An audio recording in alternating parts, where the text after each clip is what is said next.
Great. Good evening, everyone. It is 5:30 p.m. Today's March 26th, 2026, and I'm going to call this Alameda County Water District special board meeting to order. We'll start with item number one. Roll call, please. Directors Weed, Here. Huang, here, Gunther, Here. Sethy, Here. and Akbari. Here. Moving to item two, salute to the flag. Director Sethy, would you lead us in the salute to the flag? Here. I pledge allegiance to the flag of the United States of America, to the republic for which it stands, one nation, under God, indivisible, with liberty and justice for all.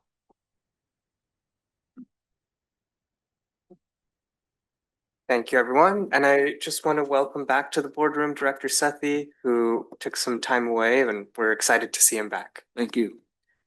So before we move to item number three, I'll turn to our general manager to see if he has any housekeeping. That'd be great. Thank you, President Akbari. Yes, quick remarks here. Just want to welcome everybody to this ACWD Board of Directors meeting. My name is Ed Stevenson, and I serve as the district's general manager. Members of the public may participate in this board meeting in person or remotely by either using the Zoom application or by telephone. Any member of the public participating in person may approach the speaker's podium at the appropriate time. For those participating remotely, note that the meeting agenda and presentation materials are all available on the district's website at acwd.org. You may reference the instructions at the top of the agenda for how to participate using the controls in the Zoom app or your dial pad if participating by telephone audio. This hybrid board meeting is being recorded and will be made available to the public for future viewing. Again, thank you all for attending, and that completes my housekeeping remarks. Thank you, Mr. Stevenson. With that, we will move to item number three, public comments on matters on this notice of special meeting. I will start with members of the public who are here in person. I think most folks here are staff. Staff and consultants and so forth. Yep. Yeah. Great. So then we'll move online. I do see members of the public online. If you wish to make a comment at this time, you may raise your hand in the Zoom app.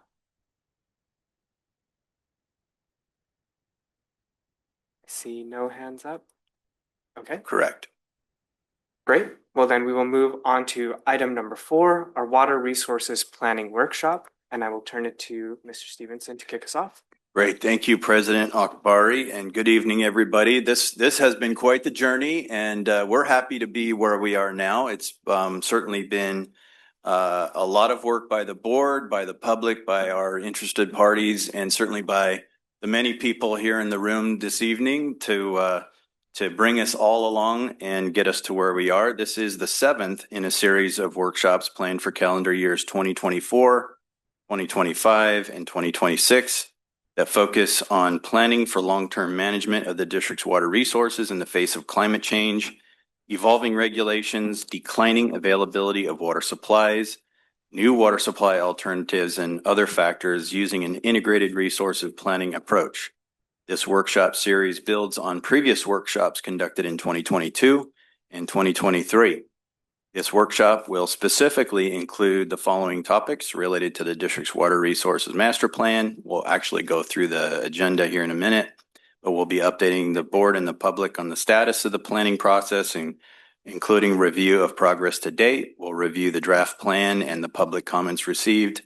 We'll discuss key decision points, drivers, and factors informing the implementation plan and supporting successful execution, and review of the next steps and the path forward in the process to come. So with that, I think I'll first turn it over to our Director of Water Resources, Ms. Heides, for any other opening context. Thank you, Mr. Stevenson. The team is very pleased to be here today and in what is the final home stretch, I think, of a long journey. We appreciate all the input we've received to date, and I know we have a great presentation in store for you today. And a lot of folks here who have worked very hard on supporting development of this plan and doing all the heavy lifting, who I just want to express my appreciation to today as well. So with that, I'm going to go ahead and turn it over to Thomas Neiser to kick off our workshop today. Great. Thank you, Ms. Heides. It's me. Well, good evening. Thank you for joining us here tonight. There's not much to add to what's been said. I think we can pretty much jump right in. We have the same guests with us here tonight.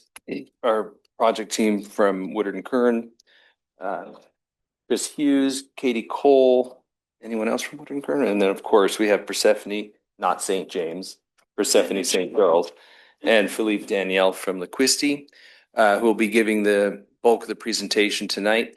Much of what we're doing tonight is sort of the next step of formalization. There's really no new content other than to respond to share any input we've received from the public on the published draft report, as well as we have a little bit of new material to present that you haven't seen before in terms of the implementation plan, but it's not actually new content. It's just hasn't been presented previously. So we'll get into that in a bit, but I will invite Ms. St. Charles up to run through where we've been. Much of this is for posterity, members of the public who haven't participated up to this point. But with that, I'll hand it off to Ms. Not St. James. Not St. James. Hello, I'm Persephone, not St. James. That's going to stick with me forever now. Thank you, Mr. Nizer. Hello, directors. It's great to be back. And basically, as everyone's alluded to, this is the big finish, right? So we're here today to do that. These are the acronyms that are going to be used in the presentation. So they've been in the board packet. So you have that as your reference. So what do we want to try to do today? Well, we want to share with you public comments that we have received and really sort of get to the end of saying, okay, what does that mean as we're finalizing the water resources master plan? It's still technically in draft form as of this moment. And so, so what do we need to do to finish that up? But the main part is really to discuss where do we go from here? Because the planning's pretty much done now, right? So in the origin that we heard from all of you when we started on this process is that you wanted it to be something that can be implemented, something that's dynamic, something that's going to live beyond. And so today is the first day of that process of living beyond as well. And so we're going to spend a good amount of time talking about that. The agenda we have today to accomplish those objectives is we're going to have our overview slide that we've had in all of our board workshops of where we are in the planning process. Just briefly touch on the water resources plan and share the public comment that we did receive. And you'll notice that I used the singular when I said public comment. And then also, when we talk about implementing the water resources plan, we're really looking at, as Mr. Nizer pointed out, sort of the financial analysis a little bit more in there. What does that mean for you as a district in early next steps?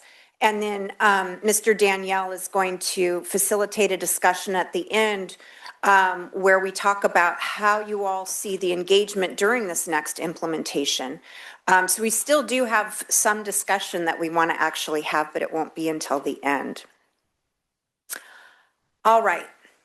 So here's our long and winding road that got us here to where we are today. And you can see we are here is almost at the end in March 2026.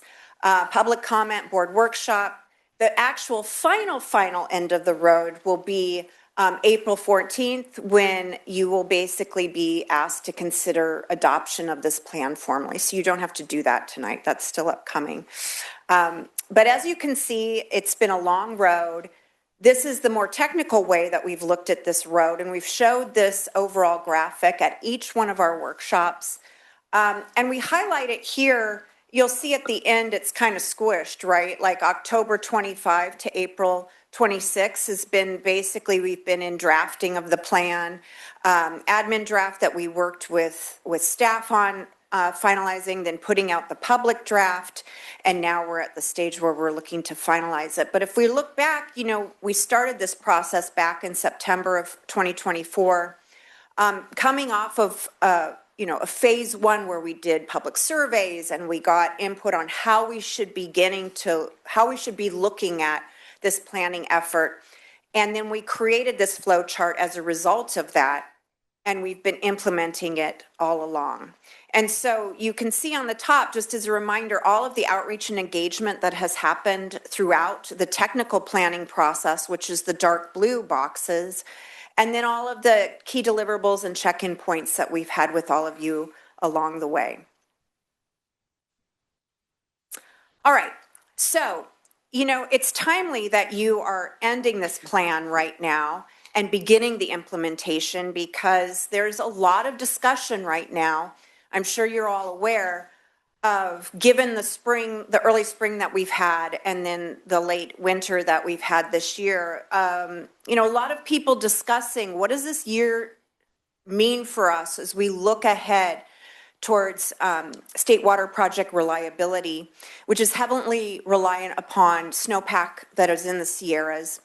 As you probably are aware, there's been a lot of discussion about the lack of snowpack and the degradation of what used to be either a larger area of snowpack or the duration by which that snow was stored. And so this year has brought into focus a lot of the things that we've been talking about all along. Rightfully so, you all noted that there are concerns about imported water reliability, and particularly from the State Water Project. And so you wanted to develop a plan that explored that. And so the timeliness of your plan is very appropriate for the discussions that are happening in the larger community around California water. The sensitivity analyses are showing that, as a result of climate change and regulatory constraints, that there are significant concerns about future uncertainty of that supply. And then, of course, out of your own supply portfolio, State Water Project has been used as sort of the most vulnerable and most susceptible to uncertainty as we look forward. And so your plan has set you up well to engage in these discussions about what is ACWD doing about that. So what you're doing, right, is a plan that's actually been phased for reliability, but it allows you to contend with some of the near-term reliability issues that we're already experiencing by investing in local groundwater, exploring opportunities for new groundwater within sort of this phase 1 and phase 2. But then it also allows you to be thinking ahead to this larger reliability uncertainty of the State Water Project by looking at, we don't know for sure when these climate change impacts are going to fully hit, whether they're going to be accelerated and happening in 2050, or whether there may be more along the lines of 2075. At this point for you, it doesn't really matter because you've thought about what's it going to take for us to be prepared for those conditions, and you've created a pathway that allows you to check in at several key points along the way so that you can learn from what is the data showing, what is happening on the regulatory front, and then you can make those longer term decisions as you go along. And maybe it's you and maybe it's the board members of the future and the staff of the future as we head into some pretty long-term plans. But the nice thing is the plan sets you all today up, as well as those that are going to be making decisions in the future, for how you can start to navigate that uncertainty and be able to make, which decisions you need to make early on in order to do that. And we know that, even with State Water Project availability at 35 to 40% of Table A, we know that we have some room to make up. And so your plan allows you to do that. So, this plan has been out in the public since March 2nd. The public comment period just recently closed in March 22nd.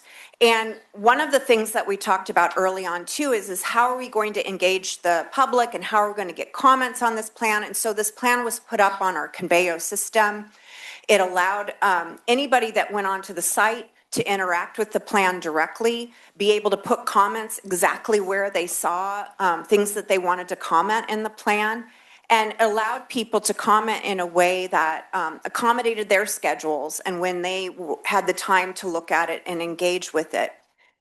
So, this Conveyo platform is just one of the many things that we've done all along as we look at all of the opportunities for interaction and comment and engagement throughout this process. This was kind of the last step, right? So, just as, yes, Director Sethy. Can we go back to slide 11?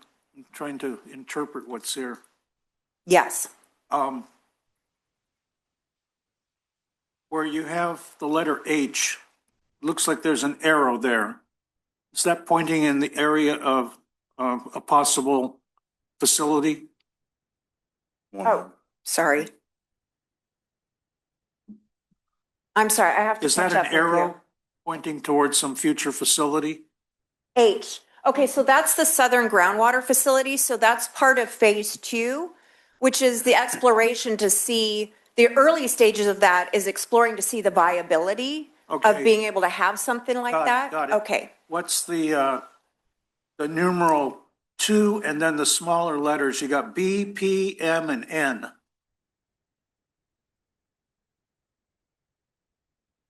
Oh. Those are current facilities. So what, do you know what the,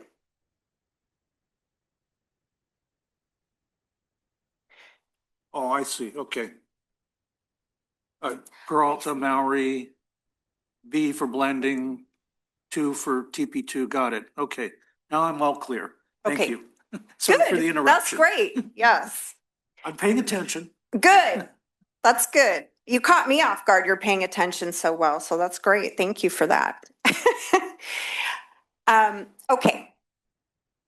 So going back to the outreach, so we wanted to just give you an overview of what has been done to date, with the ending being this latest ask for people to comment on the draft plan. But throughout the process, we had 137 agencies and organizations that were contacted, whether they be potential partnership agencies or agencies that are adjacent to you, or cities that of which you serve water to, non-governmental organizations and interested parties. So out of that 137, we then had 8 interested party workshops where we engaged and had different questions that we asked and exercises that we used to come up with what are some of the interests that people have, what are some of the interests that stakeholders have or agencies that are adjacent, what are some of the challenges that they see, how do we see the interaction between those groups and this planning effort that ACWD is embarking on. And then, of course, we have 8 board workshops. I think the last workshop is probably the one that's, did you have one before? Because I know before it was 7. I heard it that this is the 7th workshop. So I think there was maybe even one before 2024. And then there was, and then of course you have the adoption workshop that's coming up. So also along that, there was emails that were sent out providing information about project updates, of course, the workshop invitations, and then the notice of public comment, which came in advance of this draft plan. So there's a lot of tools that were used. There's email, the workshops, and then you'll remember also at the very beginning of our planning process, we had a public survey where we looked at how we could use public input to better develop how we were going to do this planning process. So we heard from the public on how to interact with them and what they're interested in. And then, of course, you know, there's social media that was already being engaged, that ACWD already is successful at, that we leveraged, as well as the website.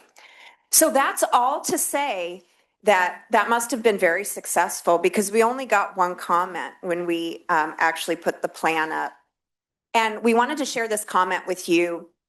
It was from the Building Industry Association. And of course, they're looking at how does what we have in this plan, how's that going to impact fees for long-term development in the area? And so the staff actually did one better, where instead of just responding to it offline, they actually went and talked to folks who made that comment. And some of the things that they talked about was explaining how this plan is really focused on reliability. And that's the first and foremost, right? We're doing this plan to find out what are the options for reliability. But in so doing, we also looked at this phased approach so that we would be able to think about the cost impacts and no regret solutions, and saving the more expensive elements of water until later.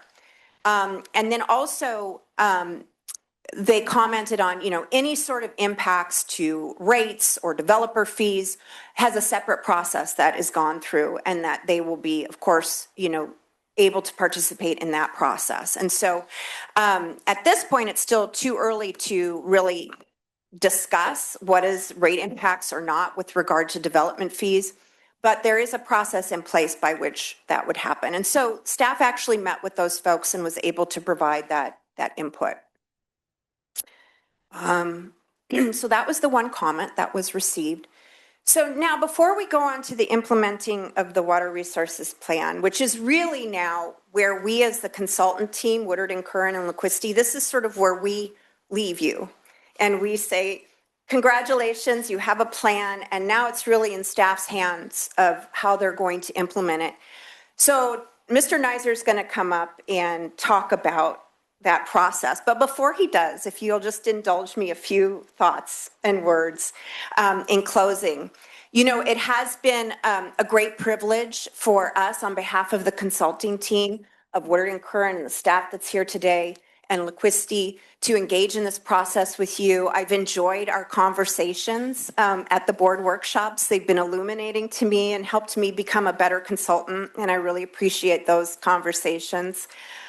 I've been doing this for 25 years now, and I have to say this has probably been one of the best planning processes that I have gone through. And I would say that's in large part, thankful to you all as a board for engaging in these workshops, but also the staff. It's really a testament to them. I've learned so much from them and enjoyed working with them so much. You really have an incredible group of people.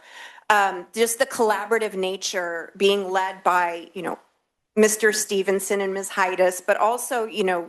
Neiser's team, as well as all of the input that came from engineering and operations and finance. All of that groups really came together to create a plan that you all should be very, very proud of, and will set you up for having a really strong focus on having it be useful and meaningful in the future. So I just want to congratulate you all on that accomplishment, including staff. And I know this is kind of the legacy of Mr. Neiser, and so I was just really happy to be a part of it. So thank you.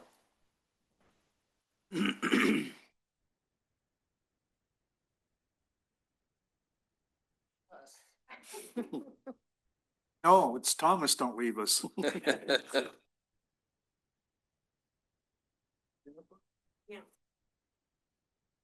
Great. Well, thank you.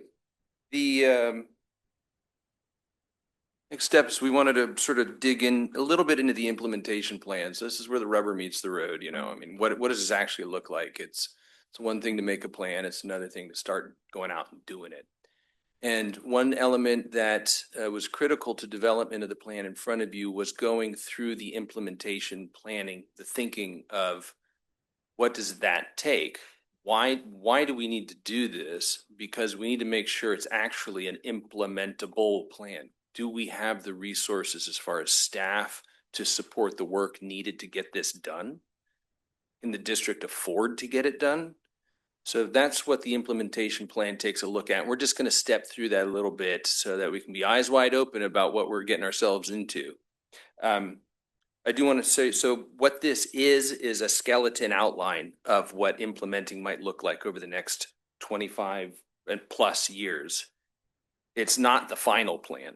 It's just that feasibility, that early scratch at it to see, can we do this? Do we have the resources?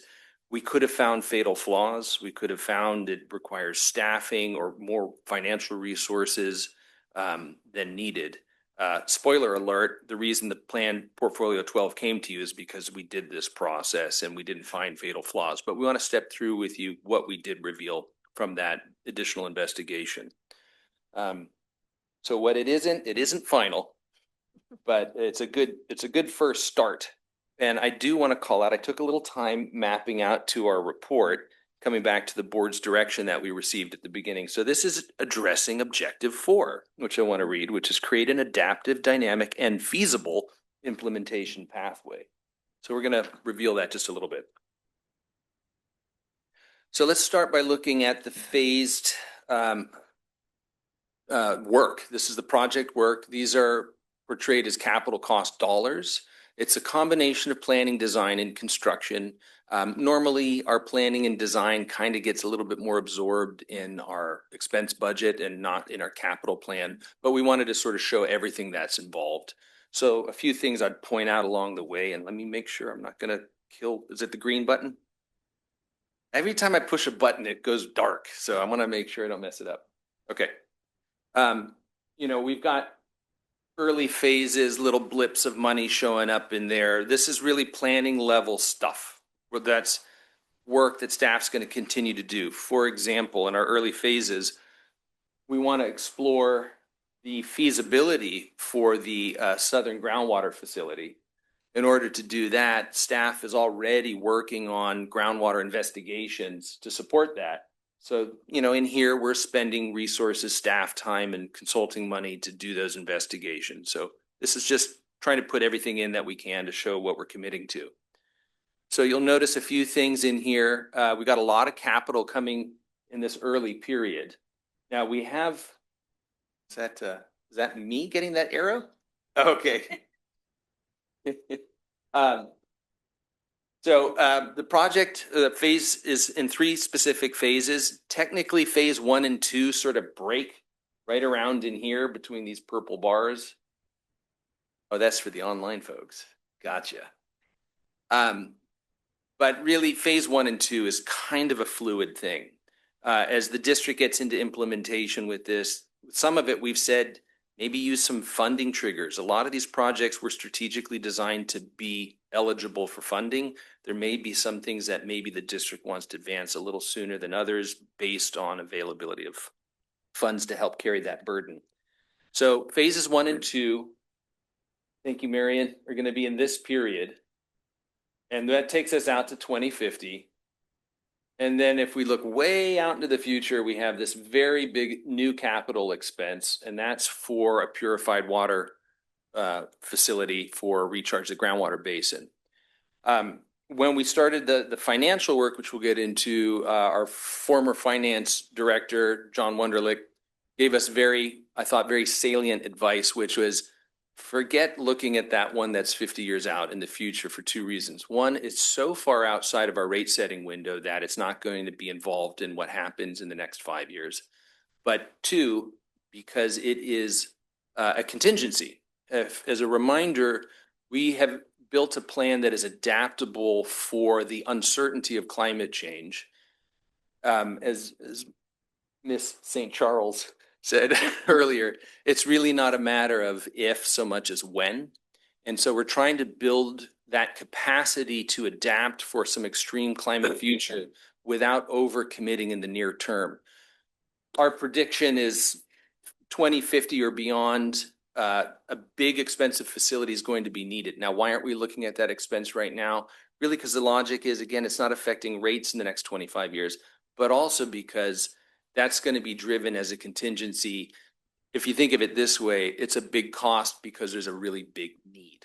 I hope that, sorry to interrupt, I hope that you and the rest of the staff will consider seawater desal as part of that definition of purified water, and also keep it open for some kind of regional effort where we have participating agencies, where we're one of them. I would certainly say, as we've done with our past purified water, I'm going to stick specifically to wastewater at this moment. We have evaluated regional applications, regional opportunities. One thing we did explore when we studied this with San Francisco is that there's not actually that much reliable recyclable water, and our need probably kind of consume most of what is available, because as efficiency goes up, the waste stream goes down, and we have to sort of look at their lowest time of year. So on the wastewater side, I'll come to seawater in a moment. The wastewater side, we will of course look at it. Whomever is here will be looking at it if there are opportunities. It's a long way out. It's 50 plus years, so we got a bit of time to wait and see what actually evolves and develops. With regard to seawater, I would like to try and kind of rein in on the current plan, which we evaluated seawater and we see it as a highly infeasible, much more expensive project that is currently not permissible. There's no permitting pathway for it right now. So we've eliminated it from the current study as not really being a preferred pathway. There's a handful of other reasons, as we've discussed ad nauseum in a couple of the past meetings. Having said that, and trying to focus for the next 25 years, I do think the district should remain open. If there's new technology, new permitting opportunities, change of direction, there may be a regional desalination concept again. Any of those things emerging would certainly merit a good hard look again. But part of the recommendation of picking a lane is that we do have a certain amount of things that need to get done sooner than later so that we don't lose the possibility. For example, for a purified water facility, the biggest one right now is we need to tie up some land.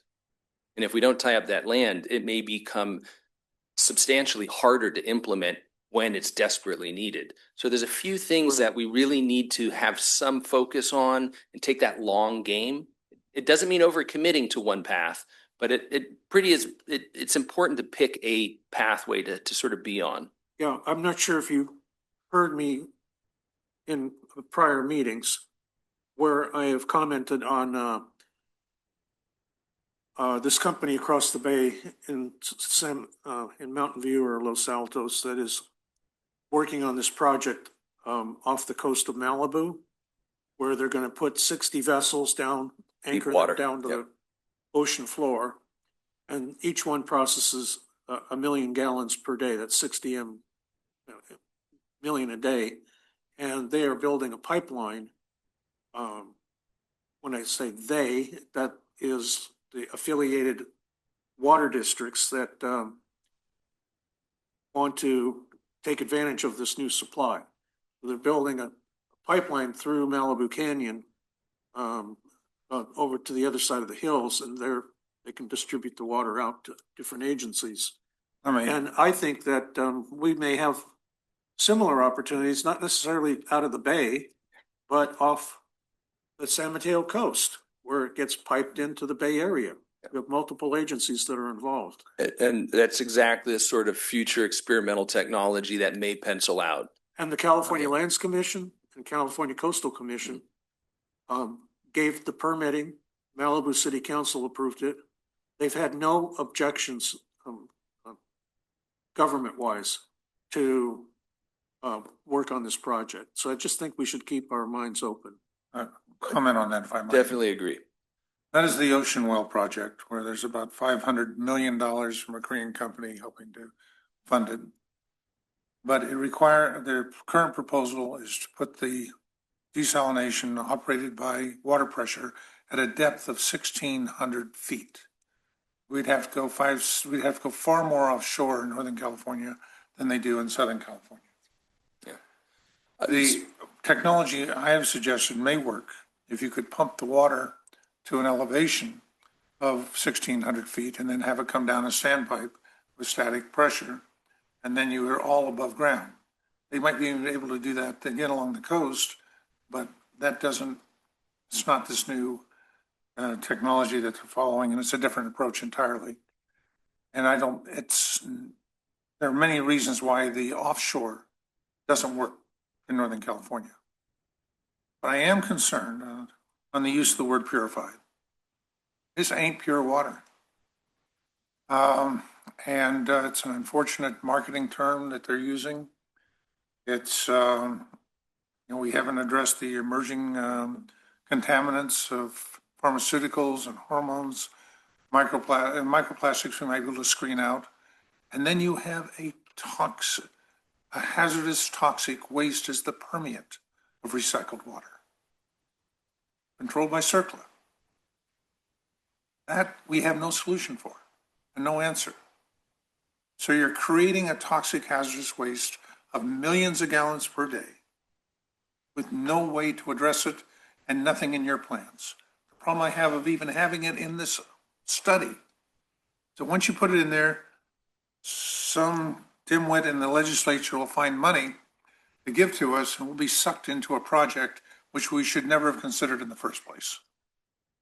Thank you. So comments are noted. Technology will continue to be monitored. And I'll just remind this board that this board has had recycled water in its planning as the next future supply since at least 1995. So this is a The reason we've had it continuation. there is to try and be on good terms with the local unit sanitary districts. Um, It has a purely political basis to it. It's not a sound. As a director, excuse me, but as a director who sat here for the same amount of time as you have, that's not the answer. Not my answer. It's there because it should be there. It's still there, exactly where it was before, for all the reasons we've discussed. And it's gonna stay there, probably the same far time out as we continue along. Probably well after both you and I are off the board, unless something changes. So I just want to make that comment to make it clear that, no, it's not there for that purpose.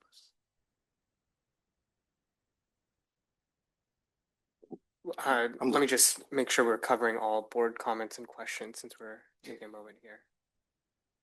I think the only comment I'm going to make is, in the past, the board as a whole made the decision to carry recycled water or purified water forward, with the understanding that it's something we should evaluate, but it's not the right time to implement because the cost benefit analysis just doesn't work for us. But it is a decision of the entire board, right? As a whole, individually, we have difference of opinion, but it's a board's decision to carry this forward, and that was very clear in the record. I'll throw one more element. This plan should also be in concert with the financial plan. You're going to put $518 million into our water plan. You should be planning on how you're building up your $518 million to pay for it. It'll be a significant rate increase. May I suggest we moved on? Yeah, no problem. But let me just see if we have any questions or comments from members of the public. If you are online and wish to make a comment, you can raise your hand in the Zoom app. Seeing none, yeah, I will turn it back to Mr. Neisner. Okay. And then checking, Mary, would sorry. you like me to use the mouse? Okay. So actually, oh, we do have a we do have a comment. We do have a comment. Mr. Dennis Martin, you can come off of mute and you may make your comment or ask your question. Good evening, members of the board and staff. Dennis Martin speaking on behalf of BIA Bay Area. The Building Industry Association has been interested in Alameda County Water District's capacity fee charges in the past. And at this point, we're beginning to pay attention more to the long-range strategic planning that goes into eventually devising a capacity fee or connection fee charges. So we have engaged a consultant to provide us and the board with comments before the next meeting that are more focused along the lines of how this master plan may in the future affect capacity fee increases for the residential building industry. I just wanted to take this moment, thank staff for meeting with us. Once we contacted the district and let them know that we were interested in trying to provide some comments before the deadline in April. And they have been very accommodating for us. So wanted to express that appreciation and let you know that we will be providing a peer review, which will be in the form of comments to the plan so that you may be informed about how this plan may in the future impact residential development capacity fees. So appreciate your time and thank you very much. I'm going to make a quick follow-up question on that. Would the $500+ million in our overall plan be part of the calculation for the capacity charges that we would charge under our current practices? Well, we can answer that either how we've historically done it or speculative. I mean, historically, it has been. We've had recycled water in the capital plan again since the 1990s. So it's not a new introduction. It's just a different number. It's substantially further out than it's ever been. But historically, it has been in there, and I think it's currently showing the sort of standard split between being needed for growth as well as needed to support existing customer reliability. You know, Mr. Stevenson, anything to?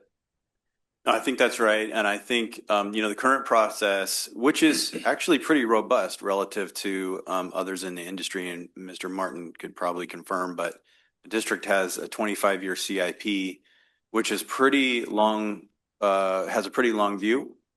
And our fees are based upon what's in the CIP. So they're not necessarily based upon every very, very long-term potential.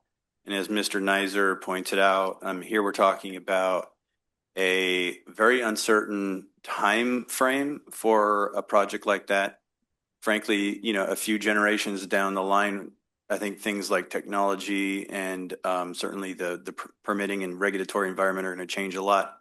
So we would not, under our current process, include fees or costs for projects like that far down the line in our development fees. So that wouldn't be under our current process. So again, the 40-year timeline for this $500+ million expenditure, which I assume is current dollars, would not be implied at all. We're only going out to 2050, not 2065. That's right. That's our current process. It's helpful. so I've been a member of the Fremont Chamber of Commerce for a long time, and since I've been on the Water Board, I've been part of the Government Affairs Committee. And every 2 or 3 years, staff has helped me out by preparing a report, doing a comparative study from around the Bay Area as to what are the developer charges for water hookups. I think that we should provide the most recent comparison to the building or BIA. And the reason I give this presentation at the chamber is because we have a lot of developers that are very interested and keen to know this information. City officials are keen to know this information too, both planning staff as well as the mayor and council members. So it's not like we're hiding anything, but it typically shows that we are close to the bottom of fees charged from around the Bay Area. If you just go over to the Tri-Valley area, it's 3 to 4 times as expensive, more expensive than it is over here. So we are, I think, very reasonable in the charges that we have. And I would just want to share it with BIA. Great. Thank you for those questions. Mr. Martin, thank you for your comment and your engagement as well. I will turn it back to Mr. Neiser. Great. I don't want to drag this out, but I will share 2 thoughts. One is, in addition to having probably some pretty reasonable development fees, I feel pretty confident that this board can go forth and tell the development community that we're prepared to have water under some pretty severe potential future climate change scenarios. And I can't say that for many other agencies around the Bay Area, not at the moment. So thank you for that. I would say from this last conversation we had about that far out expense, and we do want to focus on the 25 years because that's really the plan horizon. And we're really talking about the more predicted weather scenarios. I think the most common word, if we were to do a word cloud, was time. And one thing I like to point out when we're talking about these long deferred decisions is this district, because of the robustness of its portfolio, has the luxury of time. So one thing we cannot buy is time. We have the luxury of time to make a tough decision, to allow technology to be developed, to allow many others go down this path before us. In the next 10 years, there's going to be some substantial purified water facilities coming online here in the Bay Area. So we have the luxury to watch how that goes and let other people learn, the ins and outs of that to inform a decision before we need to make one. So, but maybe we should continue to move on. So a couple of things I want to point out, because we're going to talk about what this means for financeability and potential rate impacts, assuming it's funded strictly by rates. Much of this capital that's in here, close to half of it is in our existing CIP. So a lot of this is dealing with PFAS, potential hardness improvements at Blender, some potential pipelines to move groundwater. A lot of that is inclusive or included in recommendations of the Water Resources Master Plan. So while there is new capital, in particular, the Southern Groundwater Facility, which may be fresh groundwater, maybe brackish, we don't know. It may not even be feasible. And we have a backup plan to just build transmission from our blenders south if we can't build that facility. But that's a big chunk of new capital that's in there. But most of the other stuff is actually already in our CIP. What you're going to see, though, is in addition to adding new capital, our plan is looking at moving it forward or closer in a little bit in time, which will create some rate pressure that you'll see revealed in the next few slides. So I want to just be completely transparent up front. There are going to be some challenges. When we talk about fundability, though, there's two things. We look at new capital. The other one is just, what about operating expenses? Did I get disconnected? There we go. Don't jump 4 slides. Okay. So what you see in front of you is a stacked bar chart to represent the approximate annual operating and maintenance cost for these different phases. And the first chart that you're looking at, the baseline, that's the do nothing scenario. And then we look at phase 1, that's bringing online a lot of the local enhancements, PFAS and hardness treatment at Blender, as well as some enhancements at Newark Desal. And phase 2, that folds in that Southern Groundwater Facility.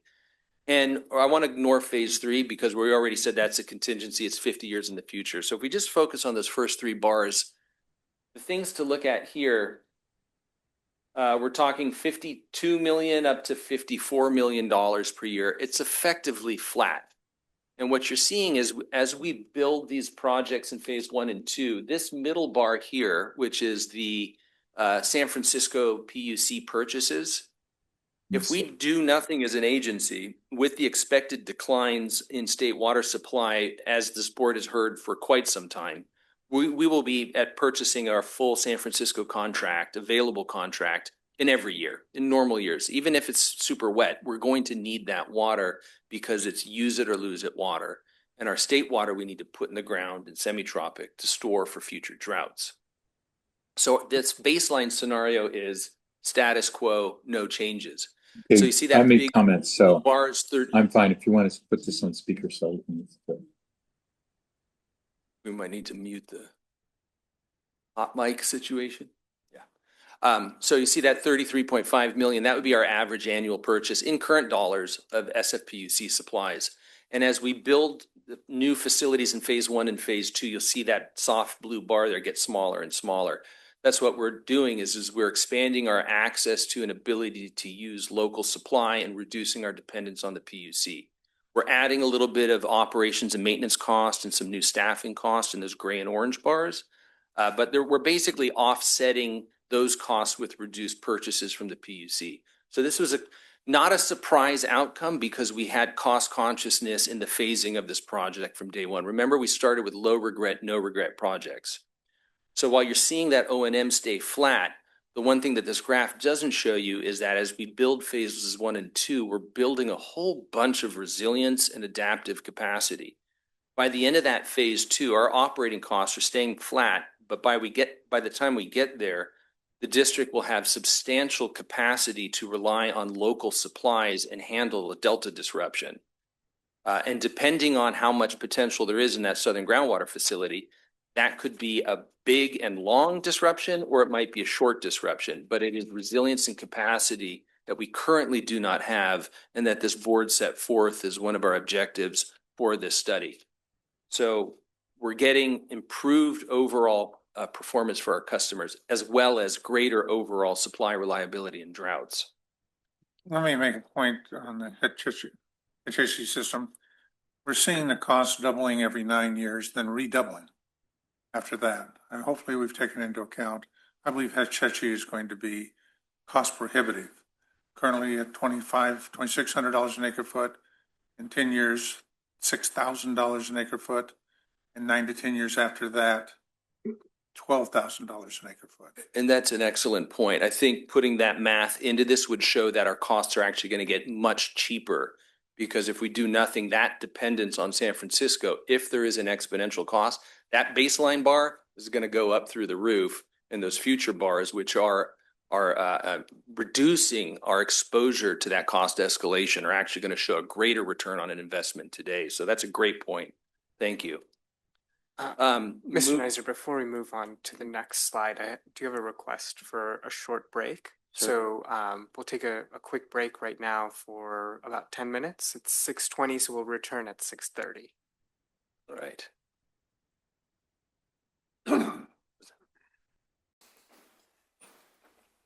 Recording in progress. Okay, it is 6:29 p.m. We are reconvening. I will just make a quick note. We will be taking another short break at 6:50, so in about 20 minutes or so. But I'll turn it back to Mr. Nizer and we can continue where we left off. Great. Well, so that concludes our presentation for this evening. Q&A? Sorry, couldn't resist. So where we were headed, we were reviewing the future operating maintenance. First step, this is much more than we spend on capital typically, is buying water, producing water, maintenance of our facilities, staff, et cetera. So we start by looking at the O&M costs. As you can see, we're basically keeping neutral.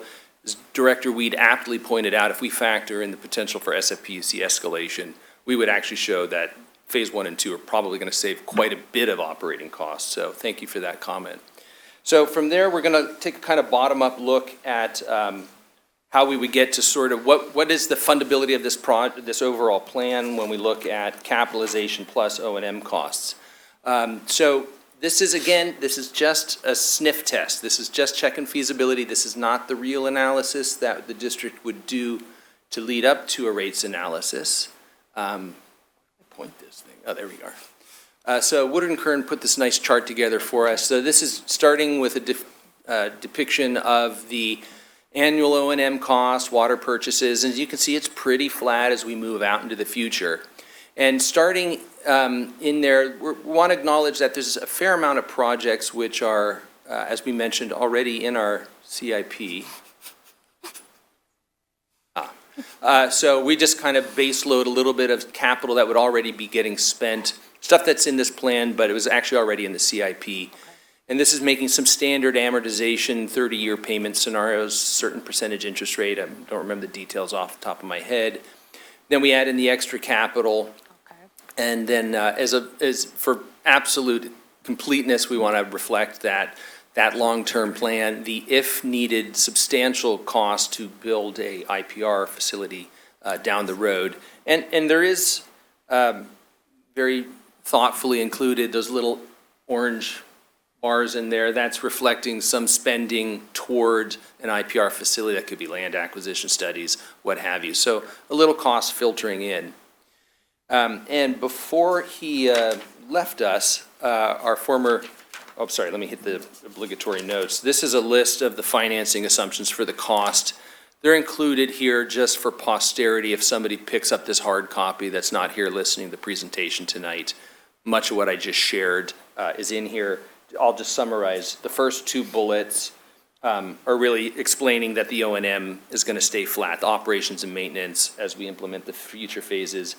The next two bullets are about financing assumptions, what went into those charts.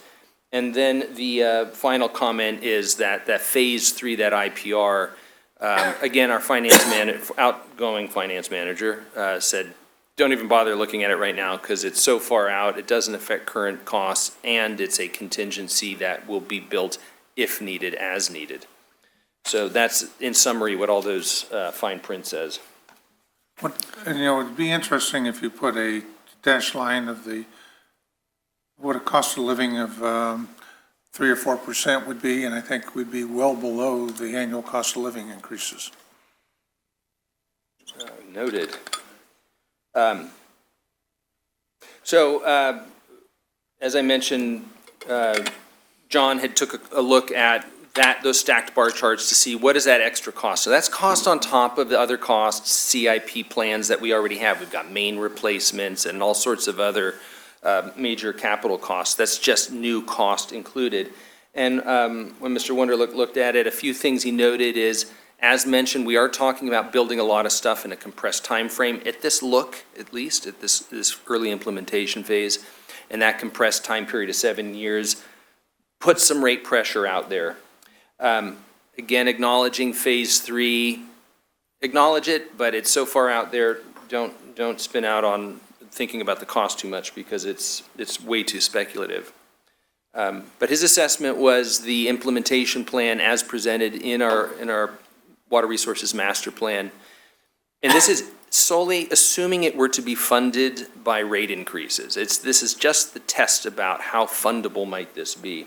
His assessment was that the incremental costs that added to the CIP equates to about 1.5% rate increases needed for 8 years. So that's an additional 1.5% on top of other rate pressure, to be clear. And after those 8 years, that would add up to about a $9 per month expense per household, per residential customer. The assessment from John was no fatal flaw. That's a reasonable cash expenditure. A lot of it's because much of it's already in the CIP. Now, I will emphasize that this is not factoring in the potential for grant funding or for bond financing. This was just if we were trying to absorb it through rates. Does this seem feasible? And John's assessment was it does indeed seem feasible.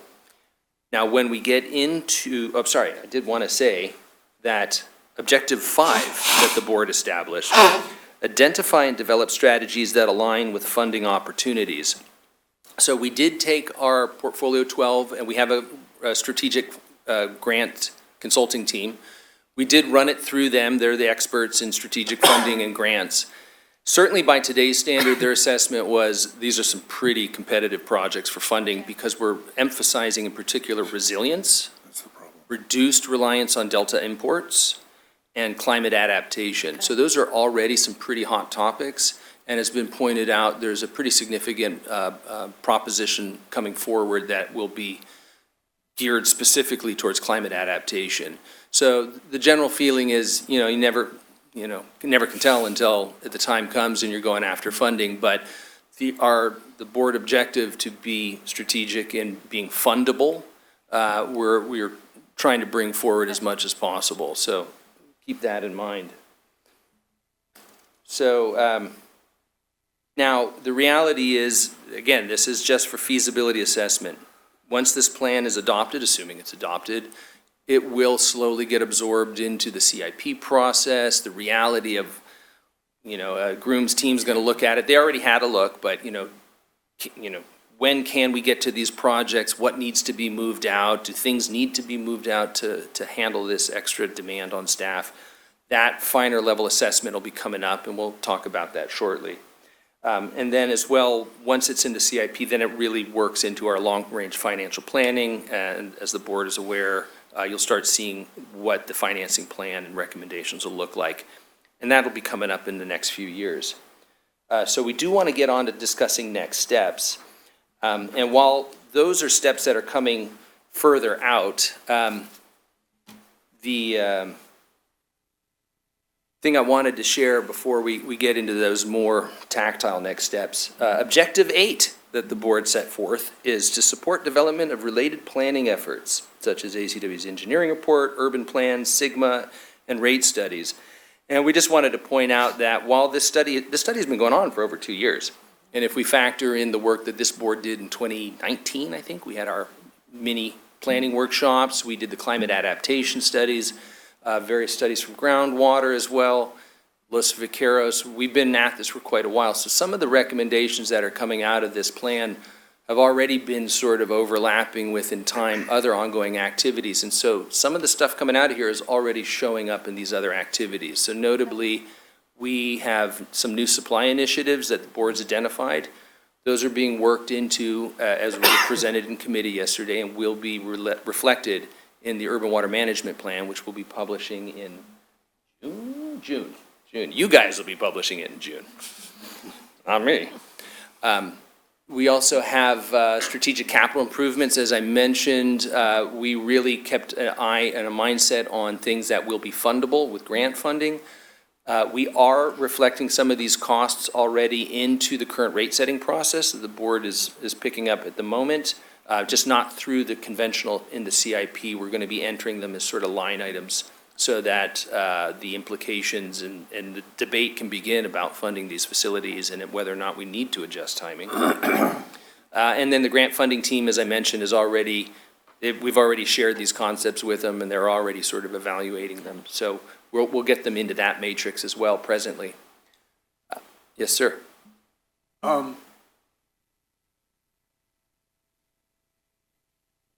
When we were talking about a future expansion on Los Vaqueros Reservoir, and I think I recognized the lady here from another boardroom where I used to go. At Zone 7, right? Yes. Because I was on the JPA board. Welcome here. But even though the project got abandoned by the group of partners, at least Director Weed and I are still very interested in seeing the Bethany pipeline being built for possible transport of water. And so I'm hoping that we keep that somewhere in the background, you know, as a possibility. We might be able to work on that with multiple agencies, Santa Clara, Zone 7, Contra Costa, ourselves. I think there's some, it has a very high return on investment based on the cost, if we just had that one element in the system. So I'll address that in the moment. So remember, this is the district's plan right now. And one of the key priorities was to have implementable projects the district has control over. And projects like that are not included in this plan. Doesn't mean that they're not worth evaluating continuously as a regional project. And I absolutely agree, the Transfer Bethany Pipeline does open up a lot of potential, both presently as well as opportunities for the future. But I would say it is decidedly outside of this plan. And part of what we need with the plan is direction for staff and planning and district effort. So this plan is putting forth concepts that will have high dollar, 100% return on investment for the district customers versus regional projects that are outside of this plan. So I just want to make that distinguishment for the board. I absolutely agree it's worth continuing to stay plugged in with, but I do think it's important that the district focus on what's needed to get this community prepared. So my request to the general manager and staff is, let's see if we can initiate some discussions with Contra Costa. Maybe even just have a soft touch meeting at Aqua or something like that, where we express our interest in a project like this. I know that Santa Clara's board member and Zone 7 and ourselves, we were all interested in trying to pursue that. Maybe the timing wasn't right. If I can follow on that, the concept of looking at the bar proposals by Brown and Caldwell, which included the regional desalination facility, are important. There are challenges with dealing with Contra Costa because of their moral objection to sending water to Southern California and not controlling that discharge to Southern California. Well, we're part of Southern California. Well, they have played the games with that definition. They've assured their customers in a bond issue that they would not send water out of south, and where south is not well defined. But if not a footnote, certainly a companion paper of what some of the alternatives are. And one of those is the regional desal with an appropriately sized Bethany transfer pipeline. Contra Costa wanted to constrict the size for fear that some of the water might escape to the south. So a minimum of 10 foot rather than the 8 foot that they were going with, 450 CFS, which equals the size of the pumps. And you can deal directly with Antioch, which themselves have carved themselves out and have had limited interaction with Contra Costa, even though they're in Contra Costa County. So politically, deal with Antioch directly. and and allow the Contra Costa Water District to opt out if they wish. I have an observation here, which I'm not sure other people notice, but I think this is one variety of the Fremontia flower. And named after John C. Fremont, that our city's named after. And last fall, I was walking up in Rancho Santa Fe in Southern California in the mountains, about 10 miles from the beach. And I discovered wild Fremontia flowers of all different varieties. I hope you felt right at home. Yeah.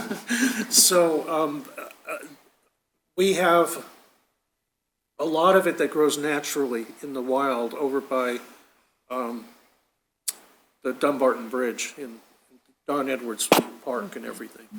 So if nobody knows what a Fremontia flower is, it's right here. So I do have a question for staff. So I think my understanding is this, the purpose of this plan is to develop a project that's within our control by this district. That does not preclude us from considering regional project, right? If it's feasible based on staff evaluation, I would assume you'll bring it back to us in a CIP setting. That's absolutely correct. And I, the board did have as a goal or an objective, I forget which right now, but was to continue to take a sort of leadership role in regional work. And there's certainly a case for that.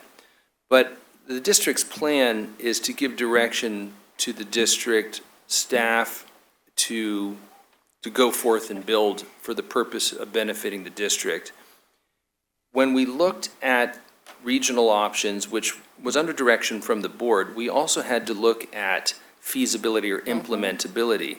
And in the case of building a pipeline attached to somebody else's reservoir, when they're not in the room actively promoting it, is something that is patently not implementable by the district staff, not without some, obviously a bunch of additional external partners. And that's something that, by direction of the board, is a very low priority project. It doesn't mean we don't pursue it. If regional desal were to pop up tomorrow, I would be the first one to say we got to be at the table and participate in that. But we can't drive it. And this is really about what can this board direct and see get done for the benefit of this community that elected you all to be here, to look out for their interest. So that's really the first focus, yeah. But it keeps regional projects absolutely in it. We have several other scenarios which could have a major impact on us. We're assuming that we're going to have a Delta conveyance. We are not. You're not? No. This plan makes no assumption about Delta conveyance or any of the benefits that are presumed to come from that. If that's the case, then we should be evaluating a seasonal water supply with the state water system. So we effectively are. If we go back to what we're doing about building local resilience, by building a southern groundwater facility, we are enabling the district to produce water from a local supply in an area that is highly dependent on state supply, to reduce that dependence on the state supply. Well, groundwater is a challenge. Groundwater reservoirs are great, but they're slow to fill. The expansion of Lake Del Valle, by removing some Park District facilities, desalination of state water, as they're doing down in Castaic, may be an option. There are other alternatives as we go in there, because right now, without a funding mechanism, if we can't get on the state water tax for the Delta conveyance, the loss of the validation hearing lawsuit, we've got a real challenge. Yeah. And we may have to, and one of the options is because we don't have 100% buy-in on Delta conveyance now, is that the existing agencies that are buying into it will have to increase their participation in order to fund it. So those dollar amounts are at risk from a planning standpoint. Thank you.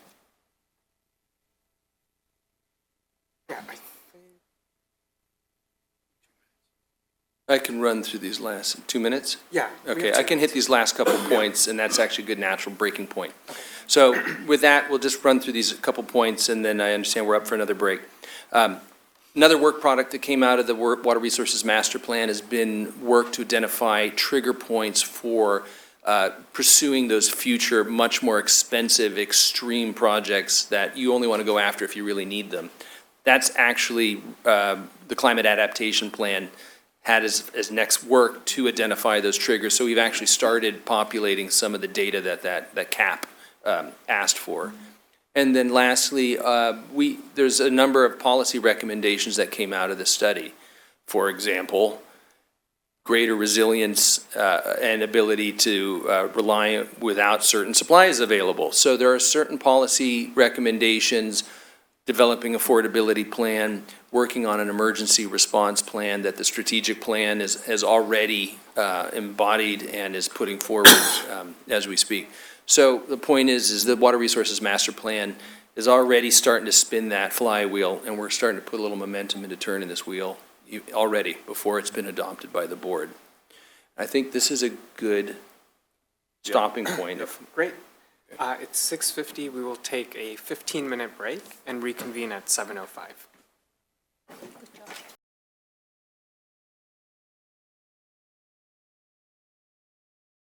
Great. It is 7:06 p.m. We're reconvening into open session, and I will turn it back to Mr. Neiser to pick up where we left off.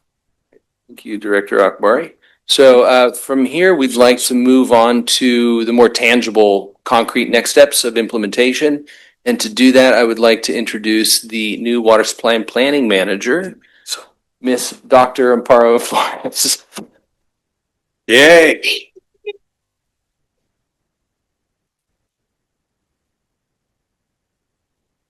Good evening, everyone. So honored to be here. I'll just take a moment, if I may. I really am so honored to be here at this juncture in the district's history with a plan that we're finalizing to allow the district to continue to serve the community with a reliable supply of high-quality water. I have some big shoes to fill, but he is leaving me with a roadmap, so I'm very excited to carry this forward. Welcome to the board, or welcome to the district. Yes. Thank you. Okay. So I will be briefly reviewing our near-term plan for the implementation of the Water Resources Master Plan. I'm hearing an echo. Is that just me? Okay. And really focused over the next 5 years. I'll start with the top row here, the lighter blue, looking at the actions and other activities that we'll be undertaking to roll this out upon your approval. We'll start with adding projects to the capital improvement program. This will start the process for considering these projects as part of the rate setting process. We'll also be continuing and initiating a number of new studies. These studies will help inform continued discussions and decision-making. It will help us evaluate the feasibility of project concepts that have been identified in the plan. It will also help us define the projects, refine those costs, sharpen our pencils. So I won't go through these projects. I think you've seen them before. You've discussed them over the last couple of years or so. But the efforts are really focused on bolstering our local supplies, enhancing the reliability and the resilience of the system. So we've got, again, a number of efforts looking at our facilities, the need for treatment, et cetera. We're also going to be looking at enhancing the yield of the Lake Del Valle water supply, looking at potential reoperation of that, looking at potential changes to the permit to allow us to optimize use of that supply. The Yuba Accord is a source of new supply that's already in progress, that's going around for signatures, so that's an exciting thing for the district to be part of. And as Thomas mentioned, throughout this process, we're going to be continuing to monitor conditions, changes in regulations, demand response, et cetera, and responding to the various triggers and decision points that have been identified. Moving on to the bottom row, looking at the outreach and engagement portion again, once the plan has been adopted, we will reach out to the cities and other potential partners, interested parties, and we'll be happy to discussed a plan, the thinking that went behind it, and the potential impacts, and perhaps most importantly, the benefits to the communities. And we will post a public online and open to any other invitations for presentations, et cetera. And throughout this period, we'll be evaluating various projects. And as those projects get defined, if we want to recommend move forward with the project, we will be going to you for your approval. So you'll have another chance to engage, to discuss those projects, and also engage the public. This will culminate in a 5-year review of the Water Resources Master Plan in 5 years to incorporate new information we've gleaned from the studies, changes in regulations, and any other potential changes in partnerships potentially, because we'll continue to explore those opportunities to make these projects cost effective. So we'll be continuing to keep our eyes open for partnerships and other external sources of funding, including grants, et cetera. So I think I'll stop there. May I ask a question? Yes. What is, it says conduct rule curve study. What does that mean? You want me to take a shot, or do you want to? Yeah. The rule curves are, the colloquial term, it's the groundwater levels that we manage to where we decide to import water or maybe to buy more San Francisco water. They're very conservative. They hold a lot of water in the Niles Cone in case next year's a drought. With the amount of cleanup we've done in the basin, we've got a lot of ability to get a little bit more stressed on the basin. And so we can risk it a little bit more, and allows us to capture more water off of Alameda Creek. Great. Coming back on, or going on BART up to Oakland and back yesterday, I saw how full the Quarry Lakes? Quarry Lakes are, almost up to the bathroom, or bathtub ring. Yeah. And we're healthy. I have a cabin that I like to stay at up at Pinecrest Lake. And it holds 42,000 acre feet of water. So when I'm up there, I say, this is, I can visualize the water supply for the entire Tri-City area in that lake. Very nice. It's actually a reservoir. Yeah. Lovely spot. Yeah, wonderful. Great fishing up there too. In our water management planning in the past, we've introduced the concept of ACWD becoming a water marketeer. We're at the hub of several different systems, and there's the potential for being able to sell and retain the profits of providing water to other entities in the area. We did very successfully a groundwater exchange down in San Joaquin Valley. Picked up a couple $1 million in the course of the effort. So if you could include that in your work plan to identify and find mechanisms or promote interties that will allow us to do that. Noted. And is the Yuba Accord, is that a done deal? Where are we with that? I can speak to that briefly. The Yuba Accord, ACWD has signed and DWR has signed on their end. So we are all set to go. I believe they're collecting final signatures from all the agencies to get that critical mass of folks and put it into place this year. So we're expecting it to be pretty much settled soon. And that adds just a few 100 acre feet, right? Yeah, it depends on the year. It's not a ton of water, but it's at least something. Another point. We've discussed a contingency water planning in the past, and the loss of one of our major water supplies or more for 6 months, up to 6 months. I would encourage us to keep that concept also in the works so that we at least have the and readily transfer when should we lose either Delta Conveyance, Hetch Hetchy, or even our South Bay Aqueduct. Thank you.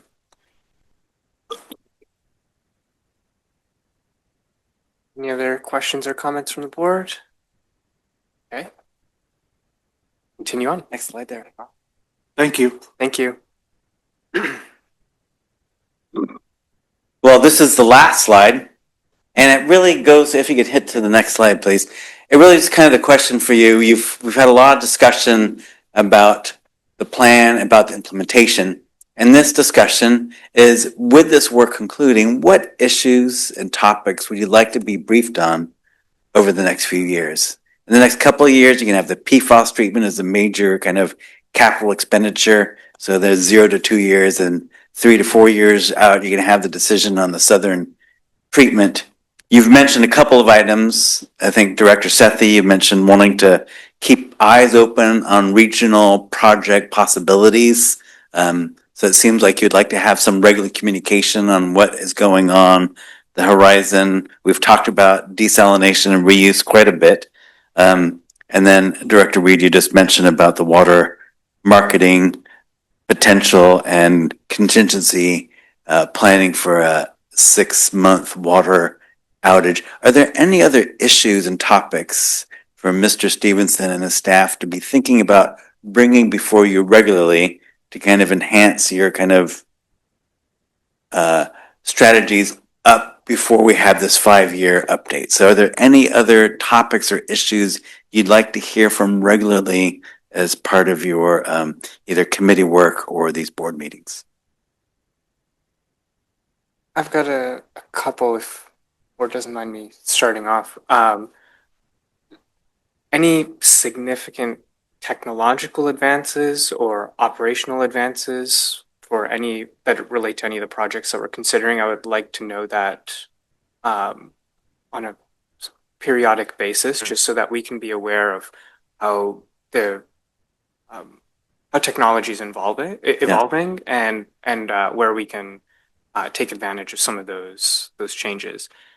And then any opportunities for grant funding that would significantly change the math on some of these projects, because I'm very concerned about the potential rate impacts. I know we are going to have some rate impacts, but where we can leverage grant funding or other funding opportunities to be able to minimize that will play into very significantly play into the decisions that we made. So those are the two areas that I would love to get regular feedback on. Yeah, noted. And it seems particularly important as you consider the southern groundwater. The timing may coincide with a new administration and therefore different funding. Exactly. Alternatives. Yeah.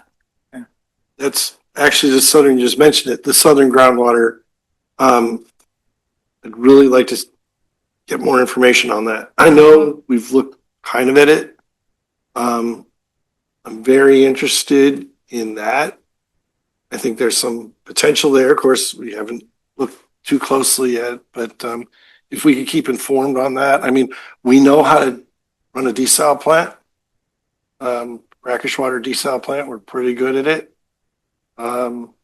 Could be some very good potential there. So that'd be very helpful, as staff will be bringing before you contracts on study and design, that you would actually have enough information to understand the functionality. My comments earlier regarding purified water, I'm not a big fan. So don't get me wrong, I'm not interested in building that plant right now at all, or for that matter, 40 years out, although I don't think I'll be part of that argument. But the South Bay, I think, is a real opportunity. It's local. We have control of it. Let's see what we can do. I think that's probably one of our best ways to target. I know some of the directors have mentioned some mini nuclear power plants. I would love to see mini nuclear power plants, by the way. If the tech industry could pull it off, fantastic. But good luck. That's. But your point's well taken. With it being 4 years out, according to the implementation schedule, it really is kind of I would like to see a near issue. Yeah. Bill Gates is delivering his first nuclear power plant. Go for it. For real? Is he really? Yeah. Oh, good for him. I mean, there's potential there. Yes. It's a game changer. Energy, it should be a separate, at least a memo. We have several sources of energy which could look at. One is a Hetchetchee Power. Hetchetchee's advertised. San Francisco PUC has put out a statement that they're looking for large customers. We have a desal plant not far from the Newark substation, which is the termination of the Hetchetchee Power. AI use the opportunity for new power sources that, much like WAPA Power, The federal government gets involved and through the FERC process, that there may be the opportunity to wheel very low cost power to any meter in the country. I mentioned this when I was back in Washington, D.C. People think of it as an earmark. This is a new game. And because we're doubling the energy generation capacity of the country in the next 10, 15 years. And next is contingency engineering, a 24/7 energy supply, which is not solar. Maybe with batteries, but we need to be able to operate in a contingency environment with the loss of regional power. Okay, noted. So for me, I think I share the same concern as President Akbari in terms of grant availabilities, the sequence of the project, because there's rate impact in that discussion, right? Rate impact is fairly high on my list of things to follow up. The second thing is definitely the Southern Basin study. So I would ask for periodic update, because if this project is not feasible, then we need to pivot. That water needs to come from somewhere, right? This is supposed to be our backup. I would just use the word backed up for our state water project water. So I'd rather, as a director, know sooner than later if we need to pivot, or is there other alternatives we need to look at? Because once again, there's rate impact in there. And the earlier we know, the more time we have to plan to kind of dampen or smooth out that rate increase curve, right? Curious about Yuba Court at some point, would like to know exactly how much water we'll end up getting. We know it's small, but what is it, right? This is an experiment. So, and I personally would like to see if we could even bring the water back under a really dry condition. So those are kind of my wish list. If I get to add another one, probably update on Del Valle Eel, the permit adjustment, and see what happened to it, because that will impact our operational flexibility, which will allow us to move water around to sort of have additional insurance, right? So that's my wish list. Yeah, and I think it's very important what you highlighted relative to the southern groundwater. The timing of it relative to potential grant funding opportunities. As you look at the calendar, what does it mean to be shovel ready? If indeed it is kind of the viable alternative, what it means in terms of your own timing of getting that lined up. And then, of course, is there a plan B should that prove infeasible? Anything else? Like a general Director comment. Sethy, Okay, go ahead. Go ahead. I do not believe your cost estimates are realistic. They're showing static O&M cost over the next 40 years. And as I mentioned earlier, just put in the cost of living projections. Pick a number, and it'll be a huge gap. Director Sethy. At the next meeting that we have in April, are both of you attending? We're not planting. No, we're not planning now. So I would like to know, what is the future relationship between the district and both of the teams that have been helping us out here? Yourself and... I would say tongue in cheek, it's whatever you want it to be.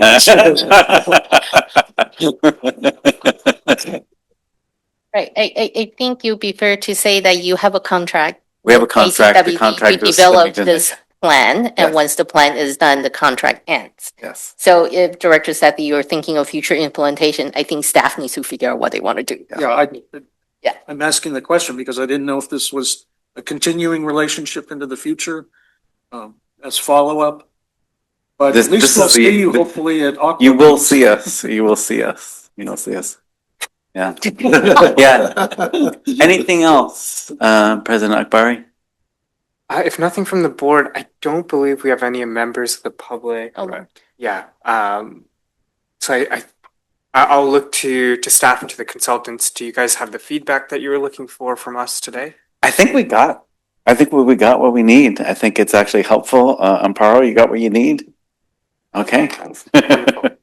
And I'll just echo what Persephone had expressed, that, it really is a joy to work with you who take your jobs seriously, who are as curious and as informed as you are, and who have such a keen sense of responsibility to the public whom we serve. It really is a great joy to see democracy kind of happening at the grassroots in a very encouraging way. So thank you. It's been a privilege for me to be part of Well, that. I just want to say for myself, I feel like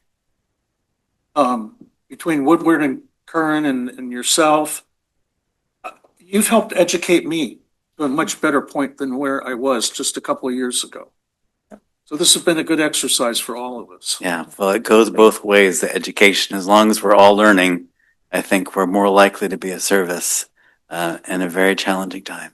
Yeah. So many, many thanks. Well, I just want to say thank you. I mean, we are a board with very diverse opinion, and you help us walk down this path and converge to a plan that is usable, implementable, and actually defensible for us, to our customers. So thank you for that. And thank you for staff. It's a big lift. I know you guys have spent many evenings, afternoons with us and answer sometimes the same question over and over again until we finally get it. Definitely appreciate the big lift from all the staff, not just the ones here, because I know behind every one of you, there are people supporting you that's providing you with the data and the information. So thank you. Kudos. And guess what, Director Huang? We're Yes. all in agreement with you. Yay. So I'll echo on that as we wrap up. Thank you, Fuli, Persephone, to your teams, to our staff. I also learned quite a bit through this process. This was actually a very enjoyable process over the last year and a half or so since we first kicked off. One thing I was mentioning to Mr. Stevenson as I was reading the plan, the plan continuously calls back to the surveys that we did of our ratepayers, board feedback that was provided, and our strategic plan. And so it felt like a very cohesive plan. And like Director Huang mentioned, we have a board with a wide variety of opinions, but it felt like that was very well encapsulated into the plan. And so I'm very happy with the draft document that we have so far. And I think it was a lot of time very well spent. So thank you to everyone. Thank you to everyone who put the time in to get us today. Cool. Just briefly, there's yet another component which is not part of this. It's the governance and funding mechanisms to be able to make this work. I'm a proponent of the water district controlling and preferably owning its watershed conveyance, including the South Bay Aqueduct, with the JPA, ownership interest in groundwater basins in the San Joaquin Valley. So that whole approach is something that hopefully we can look at as we start to adapt this, how we get control of our facilities. And the next is how do we pay for it? And there's history has shown that property taxes get paid, rates are a challenge, and the more we can shift on to the property tax, whether it be on imported water with the state water tax, which we may lose, the Delta conveyance is in jeopardy. San Francisco and their imported water, primarily a fixed charge, we're showing it as a commodity. That reality needs to hopefully be documented and captured in our rate structure. So I feel like we're straying a little bit from the item at hand, but we do have a rate setting process starting very soon. So I'm sure we'll get into that in a lot more detail during. Part of that is acquisition of assets such as, of course, a watershed. Great. Thank you, Director Weed.